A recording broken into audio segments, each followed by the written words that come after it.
What's up, guys? It's Quinn. It's Will. It's Adam. It's Iconic Comic, and we're back, and we're ready to review Season 2, Episode 3, The Mandalorian, Chapter 11.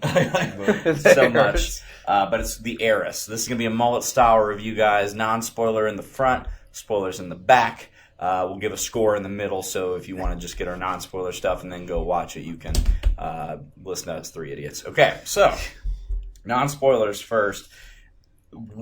Big step up from the last episode. Yes. Now, here's the thing. If this is a non-spoiler for this episode, not the past two. Go watch those episodes. Yeah. The last episode we said was kind of filler. Yeah. It was more of like a bridge story. More. Right. Like you said last week, bridge, because it did kind of bridge into this episode. Which was amazing. This episode was way better than the last two. And I would say the first, to be honest. Not to get into spoilers, but best fight choreography in the entire season, not series, I would say. Season so far, but pretty close. We got a little bit at the beginning of episode 2. Right, but then, we got a lot during this episode. We got multiple fight scenes in this episode. Like, I felt like it was like all the time. Right. And even this was the shortest episode, at 35 minutes. I think that 35 to 40 minute range is like perfect range. Like when it's, I feel like when there's less minutes, it just makes you want so much more. Right. I would say, acting wise, I mean, again, there's not a ton of actors, but there are some newcomers in this episode. The spoilers on that will come later, but there are some newcomers, and they do a great job. Absolutely, yeah. They do a great job of just selling it. Like, I see a lot of these actors, especially the actors that I've seen in other stuff, and I'm like, I don't know if they'd fit in like a Marvel or a Star Wars thing. Like when they casted Paul Rudd as Ant-Man, I'm like, I don't think I'll be able to not see Paul Rudd. Yeah. But they do such a good job of casting where I think that's the way it's going to be, but they fit right into the Star Wars universe. Yeah. Well, like we said, like the first episode, we felt it was a major Western. Right? Yeah. The second episode, we thought was like alien, sort of like stranded on a desert planet sort of deal. Castaway type stuff. Yeah, this one felt like a pirate movie. Yeah. Or a heist movie. Something like that. Yeah, so like each episode's got its own kind of flavor to it. And I like that it's given us like different ones that some people may like more than others. Yeah. So, score this bad boy. I think this episode, I think I'm going to give it... Do you remember what you gave the first one? I had the first one like a 9, didn't I? Did you? Fairly certain I gave the first one a 9. I think it was 9, you gave 8.5, 8. Yeah. I think that's the way it was. Maybe like that, yeah. I can't remember exactly, but I'm going to put this episode at an 8.75. Okay. It was close to being better than episode 1, in my opinion. I just think episode 1 had a little bit more character development. We didn't learn much more about Mando or anything like that in this episode. We learned more about some other people, which is fine, but just by a hair lower than episode 1 for me. Adam? I'm going 9. 9? This was an amazing one. I was like going crazy throughout this whole episode. Right. It was like amazing. I don't want to give anything away, but so I've been on the lower end of the. You always have been going on the lower end. I'm going to give it 8.5 because I feel like they're. Is Will going to get to a 9 this season? I probably will. But I'm going to leave that space. You're allowed to repeat scores. But then I'm comparing it to the same episode. If I were to give it to 8, I would be comparing it to 9, and this is a better episode than 9, and I gave 9 8. And this we need to start either figuring out are we calling them by their chapters or by their episodes? Because you're saying 9, and it's really messing with my head. Okay, season 1, episode 1.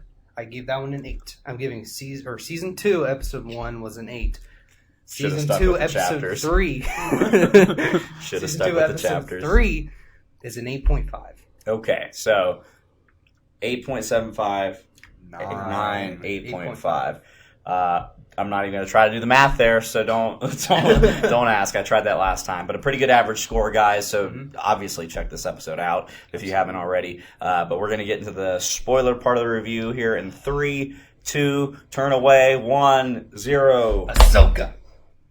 I was going to say Bo-Katan first, but okay, right. We're just, I mean, we're not bearing the lead, apparently. Well, who are we more excited for, though? I mean, Ahsoka overall, but we only got a mention of her. We saw some Clone Wars, Rebels, Mandalorians that we haven't seen in a long time or ever in real life. Yeah. So I don't know. I was skeptical when the episode started. Like, are we actually going to get more Mandalorians? Like what? Like, you know, because we're listening to these lizard folk. Like, nothing wrong with lizard folk, but like, you know, they could have just been using him for the mission. Yeah, sure. Yeah. But good googly moogly, they weren't lying about there being Mandalorians. Yeah. Well, when we first get into the episode, they're on the boat, right? Or Mando comes into the bay. His ship all fucked up, basically. He meets up with the other lizard dude. They fertilize the egg, then they go off, right? The 2 lizard people. Then they go on the boat to lead them to other Mandalorians, and then the guy literally just like swings and hits Baby Yoda's little capsule thing, gets eaten, and we're all like, what the fuck? That was Mandalorian on tape by Will. Like, you know, full synopsis there. Like, and then Mando said this, and you said no, you didn't. Like, but jumping to the main part of that, they get ambushed, and we were like freaking out. Like, are you serious? Yeah. Like, what the hell, man? So all of a sudden, and it didn't even feel like there was a reason. It just felt like, oh, why not? Like, yeah, let's just mess with these fools. Yeah. Like, I mean, obviously they were probably paid off by someone to do it. Maybe. The Imperials, I don't know. I mean, but they would want Baby Yoda. They wouldn't want to kill him. Maybe they just didn't like Baby Yoda. I don't know. Apparently, yeah. But then when all them Mandos come in, I'm just going to call him Mando for short from this point forward. When all them Mandos come in, good grief, dude. God, it was like... It was so clean, and I loved the way they worked as a unit throughout the whole episode. And I think you said it, right? You're like, Mando's kind of starting to like this working with... said it. Oh, you said it? He said it. Mando's starting to maybe like working with the crew. You can tell, like, when he, like, at first he's kind of timid, whatever. But then once they're going as a team, getting those stormtroopers... Well, we also see, like, another clan of Mandalorian. Because we always thought he was part of, like, the main people, I guess. Yeah, well, it explains why, like, in Rebels and Clone Wars and all this other garbage, not garbage, sorry, all this other stuff, they all take their helmets off and all the shit. So, but this was the first time we ever heard, like, don't take your helmet off. We're all like, why? But apparently he's not really a part of what the Mandalorians used to be. He's part of, like, a different faction that like kind of, they don't really listen to the old ways. This is the way. Yeah. Which is interesting. Like, maybe that's a new dilemma that he comes up with in his, you know, stuff where it's like, do I stick with these guys, or do I, you know, maybe technically find the real Mandalorians and follow their lead? I mean, neither of them are doing bad things. No, he could stay with them and just stay with his ways and just keep the helmet. Well, if none of the rest of the people take their helmets off and he keeps doing it, well, also, like, his old clan was either killed or they just all took their helmets off. Right. I have no idea. Overall, I mean, and then we get to the end, and then, you know, he's just trying to find Jedi. That's why he wanted the Mandalorians to help him find Jedi to take this thing to. And she's like, I just know one. It's Ahsoka. You're going to go to this place and find her. And it's like, God, is this going to be like Luke in Force Awakens? Like, he's on this island, and you're going to go find him. He's the last Jedi. Like, I don't know, man. I'm very interested to see how they use her. I want to see what she looks like, dude. In real life. Yeah. That's something that we've never really seen before. So that'll be interesting. But, like, is she going to have any combat? I feel like, I mean, it would feel like a disservice to only use her just be a sitting and talking scene. I'd like to see them go on an adventure together. Lightsaber. Dude, if I can't wait for the freaking Darksaber. Just but like the next episode. But like we've seen the Darksaber, but I want to see like her sabers. I want to see the Darksaber in action.